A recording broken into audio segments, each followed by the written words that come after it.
Hoe gaan het met elkeen van julle op hierdie eerste Sondag van die nuwe jaar?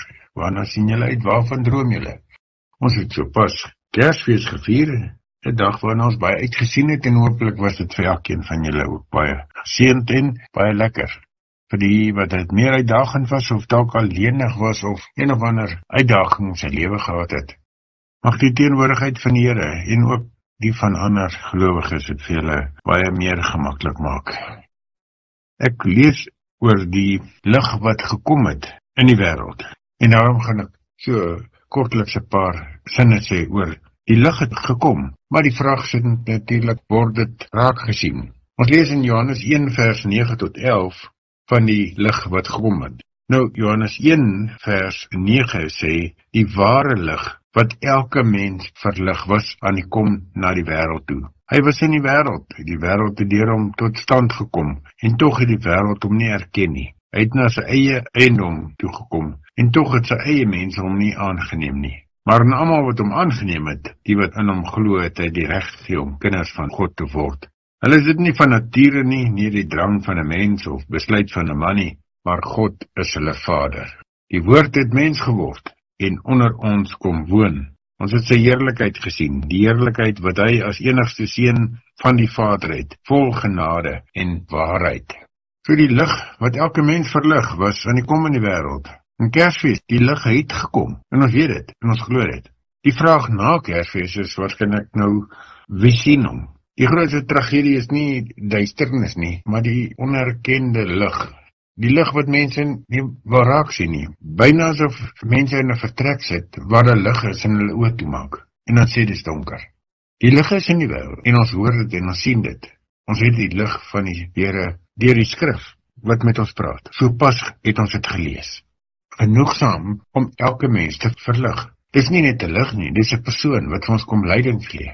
Iemand, en hy het gekom. Dis nie asof ons iets vier wat nog moet gebeur nie, ons vier iets wat gebeur het. Nou is die vraag, wie herken hom? Nou ja, ons vier volgende week die begin van Epifanie, en ons gaan 'n bietjie daaroor praat, maar dit is die koms van 'n gebeure, of van iemand. En Epifanie is God se antwoord op ons geestelike blindheid. Ons was blind, maar God het gekom deur Jesus na die aarde toe, om ons blindheid te verwyder. Nou is die vraag, sien ons? Gaan ons ander help om te sien? Of gaan ons, as ons sien, doodtevrede wees met wat ek sien, en die feit dat ek sien, sonder om dit met anders te deel, en vir ander te leer hoe om ook te kyk dat hulle kan sien. Ja, nou 'n bietjie meer oor God en die lig, wat eintlik nie weggesteek kan word nie. Ons praat nou verder oor die lig, en God wat hom duidelik vir ons maak, deur die Epifanie, die kind wat gebore is, die gebeure wat klaar gebeur het. En nou eerstens het ons eintlik gesê, die lig het gekom, maar word dit raak gesien, ons het Johannes 1 vers 1 tot 9 gelees. So kan ons ook Jesaja 60 lees, die eerste 3 verse. Jesaja is vol van die profetiese uitsprake oor Jesus, wat sal kom na die wêreld toe. En is eintlik aangrypend om dit te lees. Vir hulle natuurlik was dit uitkoms, vir hulle in hulle omstandighede, maar vir ons wat terugkyk, sien ons dit wat die Here vir die volk gesê het, ook op ons en ons saligheid van toepassing is. En daarom lees ek Jesaja 60, eerste 3 verse. Nasies, kom na jou lig toe. Dis die opskrif. Vers 1. Kom Jerusalem, laat skyn jou lig. Vir jou het die lig gekom. Die magtige teenwoordigheid van die Here het vir jou lig gebring. Daar is donkerte oor die aarde, duisternis oor die nasies, maar oor jou gee die Here lig, oor jou verskyn sy magtige teenwoordigheid. Nasies kom na jou lig toe, en konings na die glans toe, van die nuwe dag wat vir jou aangebreek het. Kyk rondom jou, kyk, hulle kom almal by mekaar, hulle kom na jou toe, jou seuns van ver af, Jou dogters word met liefde gebring. Jy sal dit sien en van vreugde straal. Jy sal bewe van blydskap, want die rykdom van die see word jou en die skatte van die nasie kom in jou besit. En so gaan Jesaja 60 voort. Hierdie gedeelte dan uit die eerste paar verse Jesaja 60. En hier is 'n oproep, staan op, want jou lig kom. Staan op, en vir ons ook, is dan sekerlik hierdie opdrag, hierdie oproep, staan op.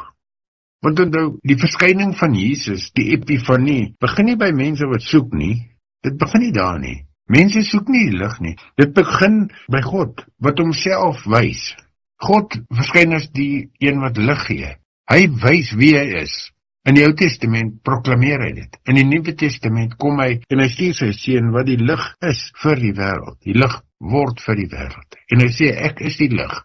Ja, God se lig is uitsturend van aard, want hy stuur sy lig uit, sodat dit die mense kan roep. Ons kan sê dis missionêr van aard.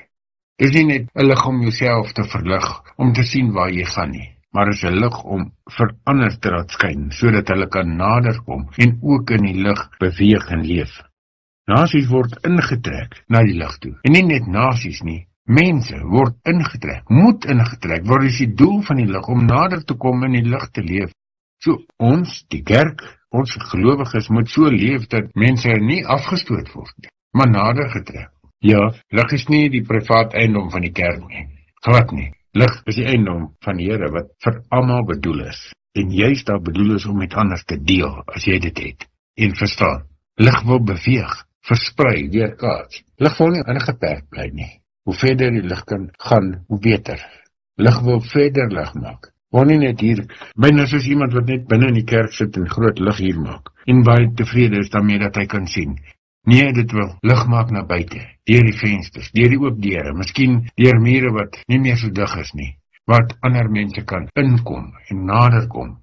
Ons weet toch dat die lig gekom het, dat Jesus gekom het, nie vir gesonde mense, nie mense wat klaar die boodskap ken en verstaan nie, maar juist vir gebrokenes, juist vir hulle wat soekend is, juist vir hulle wat heling nodig het.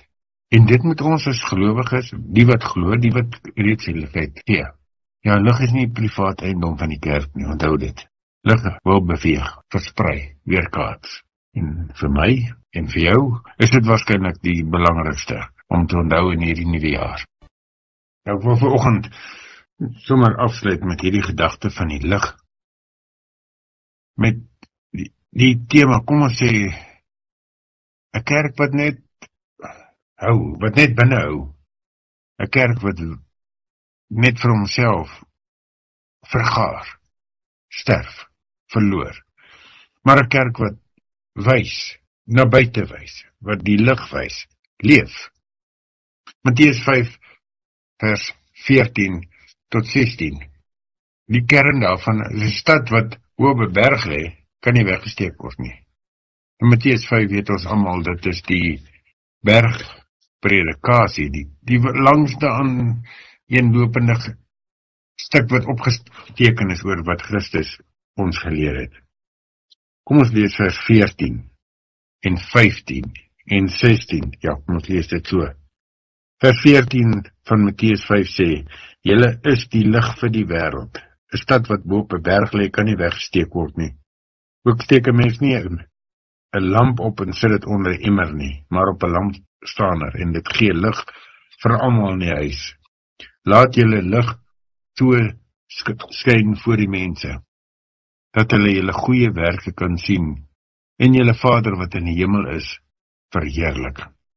Kragtige woorde, kragtige opdrag. Laat julle lig so skyn voor die mense. En dis die lig, die ware lig. Dis nie iets om te sê dat jy moet nederig wees nie. Ja, die Here wil hê jy moet dit skyn, want dis opregte, eerlike lig. Dis nie 'n voorbarige lig of iets om jouself bekend te stel nie. Nee, dis om die waarheid wat die Here vir ons gee. Die waarheid wat Christus is, wat hy verkondig, wat hy wil hê ons moet verkondig, en ander verkondig. Hierdie gedeelte is in Matteus 5 vers 14 tot 16. Onthou, die kerk is nie die bron van lig nie. Die kerk, ek en jy is die kerk. Die kerk is die draer daarvan. Waar die kerk probeer oorleef deur dit te bewaar, verloor die kerk sy roeping. Verloor ek en jy ons roeping. Die kerk is die draer van die lig. Uitdra, verander. Nie vir selfbehoud, nie vir jou eie lig nie. As jy dit net vir jouself hou, deur te dink, so gaan jy oorleef, is jy besig om die roeping van die kerk, om die roeping wat die Here vir jou het, dood te maak. Ja, 2026 vra waarskynlik, nie waarskynlik nie, baie definitief, nie vir 'n groter kerk nie vir 'n groter lig van jou nie, maar vir 'n sigbaarder lig. Nie dat jy nie belangrik is nie, jy verstaan duidelik tog, dat ek en jy die lig moet dra, moet wees, deur dit uit te dra van die Here. Ja, nie ek self nie, die lig wat in my skyn van die Here. As ons 'n sigbaarde lig word, dan vervul ons waarskynlik die wese van die kerk. Ek wil graag hoor wat sê julle van hierdie kragtige beelde van lig, van uitdra, van waardevol wees, verander in die wêreld, in die koninkryk van die Here, of in die potensiële koninkryk van die Here. Hoe voel julle daaroor? Laat my weet, ek wil graag weet.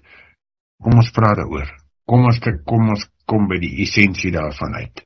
Stuur my 'n WhatsApp of 'n boodskap asseblief, of 'n SMS. Ek is Willem Lombard, my nommer 082 344 1731.